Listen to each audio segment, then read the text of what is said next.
गीता सार। हरे कृष्णा।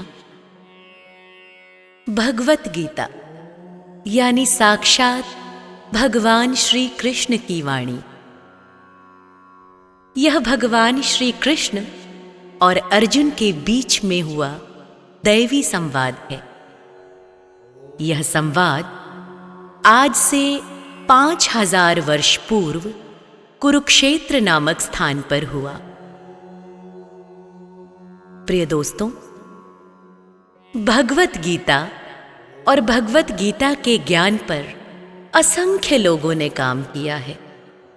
न जाने कितनी ही गीता आपने सुनी भी होगी, किंतु मैं अब आपके समक्ष प्रस्तुत कर रही हूं भगवत गीता की एक और व्याख्या।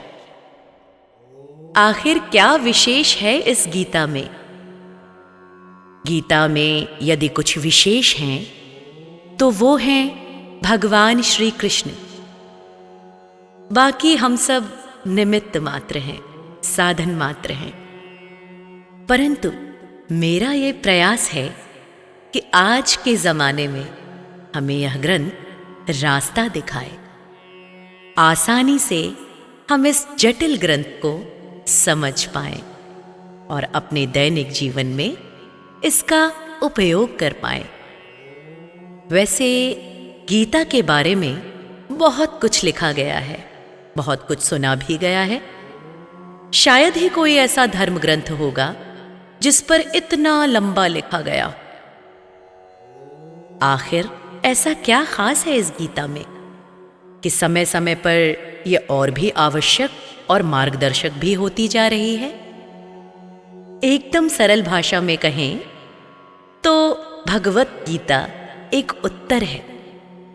उत्तर है दुनिया के जटिलतम प्रश्नों का। जीवन से जुड़ा ऐसा कोई प्रश्न नहीं है जिसका कि उत्तर श्री कृष्ण ने गीता में नहीं दिया। हमारे मन मस्तिष्क में कोई भी शंका, परेशानी, चिंता, दुविधा या किसी भी तरह का आवेग क्यों ना हो, दुनिया के हर प्रश्न का उत्तर है भगवत गीता। कठिन से कठिन प्रश्न जैसे हम कौन हैं, भगवान कौन है, हमें कष्ट क्यों होते हैं, क्या पुनर्जन्म होता है, क्या अन्य ग्रहों पर जीवन है, हम किस प्रकार इस जन्म और अगले जन्म में सुखी रह सकते हैं, हम कैसे भगवत धाम को जा सकते हैं, और न जाने कौन कौन से प्रश्नों का सटीक उत्तर देती है ये भगवत गीता। भगवत गीता में कुल 18 अध्याय हैं और हर अध्याय में वेदों और उपनिषदों का सार है। इसके हर अध्याय में आप अपने आप को अर्जुन ही समझिए, क्योंकि अर्जुन की हर शंका, उसका हर डर, हर संशय वैसे देखा जाए तो हमारी ही परेशानी है, और जिसका हर हल बता रहे हैं श्री कृष्ण। मित्रों, कृष्ण को सिर्फ अर्जुन का सारथी मत मानिएगा, अपितु उन्हें अपने जीवन का भी सारथी मानिएगा, क्योंकि यदि उनके कहे अनुसार मैं और आप चलेंगे तो मैं दावे के साथ कह सकती हूं कि हमारे जीवन की सारी परेशानियों को हम आसानी से पार कर जाएंगे। आज यहां जीवन की प्रैक्टिकल प्रॉब्लम्स की बात की जाएगी दोस्तों। तो आइए आपको लेकर चलती हूं गीता के 18 अध्यायों के सफर पर। पहला अध्याय। ओम नमो भगवते वासुदेवाय वासुदेव विश्वेश्वराय आदिपुरुष अपरंपार अलेख पुरुषाय नमः। दोहा। जगत बंधु ज्योति स्वरूप जिय की जानन हार, हरि यश मांगन आयो दास प्रभु के द्वार। अर्थात भगवान श्री कृष्ण ने अर्जुन को जो गीता ज्ञान दिया सो मुझे मिले। हे भव भय भंजन श्री कृष्ण से किशोर दास मांगता है, हे प्रभु गीता ज्ञान के उच्चारण करने से तुम्हारे भक्त पूर्ण ब्रह्म को पाते हैं। प्रभु मैं आपकी शरण में पड़ा हूं। किशोर दास और कृष्णदास अति दीन गरीब हैं और आप परम प्रवीण आरत दुख भंजन हो। हे श्री कृष्ण भगवान, तेरे संतों और भक्तों के हेतु मैं यह ज्ञान भाषा में कहता हूं। श्री गीता के ज्ञान की कथा प्रारंभ। जब कौरव पांडव महाभारत के युद्ध को चले तब राजा धृतराष्ट्र ने कहा, मैं भी युद्ध देखने चलूंगा।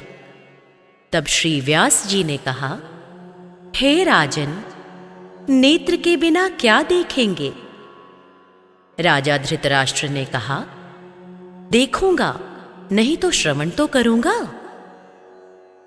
तब व्यास जी ने कहा, हे राजन, आपका सारथी संजय जो कुछ भी महाभारत के युद्ध की लीला कुरुक्षेत्र में होगी सो यहां बैठे ही श्रवण करवाएंगे। व्यास जी के मुख से यह वचन सुनकर संजय ने विनती करी, हे प्रभु, यहां हस्तिनापुर में बैठे कुरुक्षेत्र की लीला कैसे जानूंगा तथा महाराज को किस भांति कहूंगा? तब व्यास जी ने संजय को यह वचन कहा, हे संजय, मेरी कृपा से तुम्हें यहां ही सब कुछ दिखाई देगा।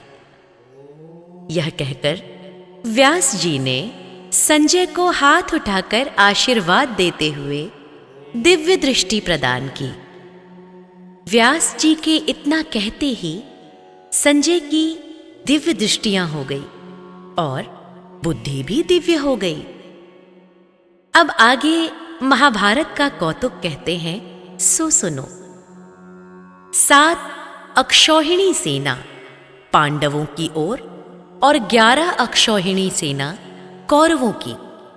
यह दोनों सेनाएं कुरुक्षेत्र में जब एकत्र हुईं, तब धृतराष्ट्र ने पूछा, हे संजय, धर्म के क्षेत्र में कुरुक्षेत्र में युद्ध की इच्छा से एकत्र हुए मेरे और पांडु के पुत्रों ने क्या किया? संजय ने कहा, पांडवों की सेना को व्यूहित देखकर अर्थात व्यूह रचना में खड़ा देखकर दुर्योधन आचार्य द्रोण के समीप जाकर कहने लगे, हे आचार्य, देखिए आपके शिष्य बुद्धिमान द्रुपद पुत्र ने पांडवों की बड़ी सेना की कैसी व्यूह रचना की है। इस सेना में अर्जुन, भीम जैसे बड़े बड़े धनुर्धारी, वीर, विराट, महारथी द्रुपद, दृष्टकेतु, चेकितान, बलवान काशीराज, पुरुजित कुंती भोज, नरों में श्रेष्ठ शैव्य, पराक्रमी युधामन्यु, बलवान उत्तमौजा, अभिमन्यु और द्रौपदी के पुत्र सब के सब महारथी हैं। हे ब्राह्मण श्रेष्ठ, आपके स्मरणार्थ अब मैं अपनी सेना के प्रधान सेनापतियों के नाम बताता हूं। पितामह भीष्म, मित्र कर्ण, युद्ध विजयी कृपाचार्य, अश्वत्थामा, विकर्ण, सोमदत्त का पुत्र भूरिश्रवा और बहुत से शूरवीर मेरे लिए प्राण तक देने के लिए तैयार हैं। ये लोग शस्त्र चलाने में अति निपुण हैं। हमारी सेना को, जिसके पितामह भीष्म साक्षात रक्षक हैं, अपरिमित बल है और उनकी सेना, जिसके भीम रक्षक हैं, थोड़ा बल है। अब आप सब अपने अपने मोर्चों पर सावधान रहकर सेनापति की रक्षा कीजिए। पितामह भीष्म ने दुर्योधन को प्रसन्न करते हुए और ऊंचे स्वर से गरजते हुए शंख बजाया। फिर वहां चारों ओर शंख, नगाड़े, ढोल, गौमुख आदि बाजे बजने लगे, जिनका बड़ा भयंकर शब्दनाद हुआ। पूरा आकाश गुंजायमान हो गया, जिसके अनंतर श्री कृष्ण और पांडव अर्जुन ने दिव्य शंखों को बजाया। श्री कृष्ण ने पांचजन्य और अर्जुन ने भी देवदत्त नामक शंख को बजाया, और भीषण कर्म करने वाले भीम ने पौंड्रक नामक बड़े से शंख को बजाया। कुंती पुत्र राजा युधिष्ठिर ने अनंत विजय, नकुल ने सुघोष, सहदेव ने मणिपुष्पक और धनुर्धर काशीराज, शिखंडी, धृष्टद्युम्न विराट, अपराजित सात्यकी राजा द्रुपद और द्रौपदी के 5 पुत्रों और महाबाहु अभिमन्यु, इन सब वीरों ने अपने अपने शंखों को बजाया। उन शंखों के भारी शब्द से आकाश और पृथ्वी गूंज उठे और धृतराष्ट्र के पुत्रों के हृदय कांप उठे। हे राजन, अर्जुन ने कौरवों को युद्ध के लिए प्रस्तुत देखकर धनुष उठाकर श्री कृष्ण से कहा कि हे अच्युत, मेरा रथ दोनों सेनाओं के बीच में खड़ा कीजिए, जिससे मैं युद्ध करने वालों को देख लूं कि इस रणभूमि में मुझे किन किन के साथ युद्ध करना चाहिए। दुर्बुद्धि दुर्योधन से प्रीति करने वाले जो युद्ध के लिए यहां एकत्रित हुए हैं, उनको जरा देखूंगा। संजय ने कहा, हे राजन, अर्जुन की बात सुनकर श्री कृष्ण ने भीष्म, द्रोण आदि वीरों के सामने उत्तम रथ को खड़ा करके कहा, हे वीर, युद्ध के लिए उद्यत इन कौरवों को देख लो। अर्जुन ने चाचा, बाबा, गुरु, मामा, भाई, पुत्र पौत्र, मित्र, श्वसुर और स्वजनों को शस्त्रों से सुसज्जित खड़ा देखा, और उसने इन दोनों सेनाओं में अपने ही सब बांधवों को देखकर परम दयाद्र हुए। यह वचन कहे, हे कृष्ण, युद्ध की इच्छा से आए इन अपने बंधुओं को देखकर मेरे अंग ढीले होते जा रहे हैं और मुख सूखा जा रहा है। माधव, मेरा शरीर बेकल होता जा रहा है, गांडीव हाथ से गिरा जा रहा है।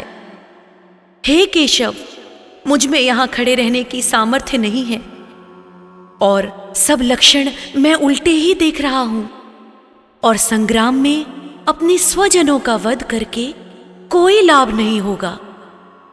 हे श्री कृष्ण, मैं जीत, राज्य और सुख भी नहीं चाहता हूं।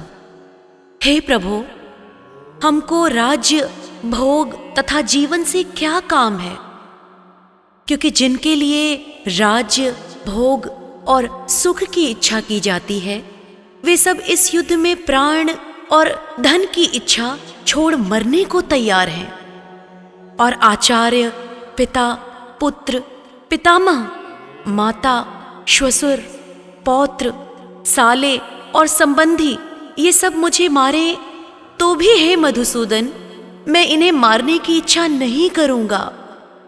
हे जनार्दन, त्रिलोकी के राज्य के लिए भी मैं इन्हें मारना नहीं चाहता, फिर इस पृथ्वी के राज्य के लिए तो कहना ही क्या। हे जनार्दन, धृतराष्ट्र के पुत्रों को मारकर हमारा क्या भला होगा, इसलिए हमें अपने भाई धृतराष्ट्र के पुत्रों को मारना अनुचित है। हे माधव, स्वजनों को मारकर क्या हम सुखी हो सकते हैं? ये सब लोभ के वशीभूत हैं और कुल के नाश करने तथा मित्रद्रोह करने में पाप को नहीं देखते। कुल नाश के दोष को जानते हुए भी हमको इस पातक से क्यों दूर नहीं रहना चाहिए? कुल का नाश होने से कुल के प्राचीन धर्म नष्ट हो जाते हैं। फिर धर्म नाश होने से कुल में पाप बढ़ता है। हे माधव, पाप से कुल की स्त्रियां व्याभिचारिणी होती हैं, जिससे वर्णशंकर संतान उत्पन्न होती है। वह वर्णशंकर जिन पुरुषों ने कुल को नष्ट किया है, उनको तथा उस कुल को नरक में पहुंचाते हैं, क्योंकि श्राद्ध तर्पण आदि बंद हो जाते हैं। वर्णशंकर बनाने वाले दोषों से कुल ध्वंसकों के जाति धर्म और कुल धर्म निरंतर नाश होते हैं। हे जनार्दन, मैंने बारंबार सुना है कि कुल धर्म नष्ट होने से निश्चय ही नरकवास करना होता है। हाय, हम बड़ा पातक करने को तैयार हैं, जो राज्य सुख के लोभ से स्वजनों को मारने की कोशिश कर रहे हैं। शास्त्रों को धारण किए हुए धृतराष्ट्र के पुत्र यदि मुझे शस्त्र रहित और उपायहीन को रणभूमि में वध कर डालें तो मेरा बहुत कल्याण हो। संजय ने कहा, हे राजन, यह कहकर दुखित होकर अर्जुन ने धनुष बाण फेंक दिया और रथ के पिछले भाग में जा बैठा। इति श्रीमद्भगवत गीता सार प्रथमो अध्याय संपूर्ण। तो मित्रों, प्रेम से बोलिए वसुदेव भगवान श्री कृष्ण की जय। ओम नमो भगवते वासुदेवाय नमः।